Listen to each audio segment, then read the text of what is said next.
का हिस्सा होते हैं। मेरे जो लोग हैं ना, एक दूसरी टीम में रहती हैं, मेरे को इतना ज्ञान तो नहीं है, बट मैनेजमेंट का मैं 2-2 MBA किए हुए हैं, तो ये टीम का एक हिस्सा होता है। पहले डिफरेंट सोच के लोग एक दूसरे में आते हैं, उनमें क्लैश होता है, और वो क्लैश होना जरूरी है जिससे कि वो एक दूसरे को समझ पाए। जब वो एक दूसरे को समझ पाते हैं तब टीम बनती है और उसके बाद इफेक्टिवली आगे चलती है। तो मैं ये मानता हूँ कि जो जो अभी प्रोसेस चल रहा है हमारा, ये टीम बनने का एक हिस्सा है। तो इसमें ये स्वाभाविक है, इसमें ऐसे कुछ प्रॉब्लम नहीं है।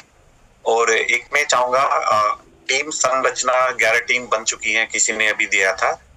तो इसमें आप आगे क्या, आपका एक, अगर मैं आपको बोलूं एक चीज आप चेंज करना चाहेंगे वर्धा में, अगर फिर से मैं आप चाहें कि वर्धा में अगर फिर से आपको जाना हो, फिर से वो प्रोग्राम ऑर्गेनाइज करना हो, तो उसमें एक चीज क्या चेंज करना चाहेंगे आप, सबसे बड़ी चीज जो आपके साथ में हो? मैं उसमें चाहूंगा कि कहीं भी प्रोग्राम रखें लेकिन सारे के सारे लोग एक जगह रहे। जी जी, ये अलग अलग जगह रहने से हमारा सही जो पूरे दिन तो प्रोग्राम में वहां कोई बोल नहीं सकता, बोल गया तो शर्मा जी उठा के बाहर निकाल देंगे, उसको बड़ा डर था उनका। तो हमें तो आखिर तक बोलने में नहीं दिया, लेकिन हम चाह रहे थे कि सुनने में भी हमें बहुत कुछ मिल गया, इसलिए हम तो संतुष्ट है।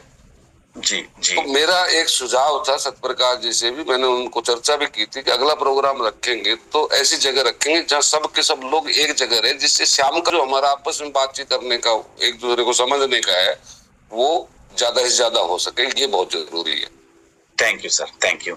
अब मैं आऊंगा, राकेश मनचंदा जी का पहले हाथ उठा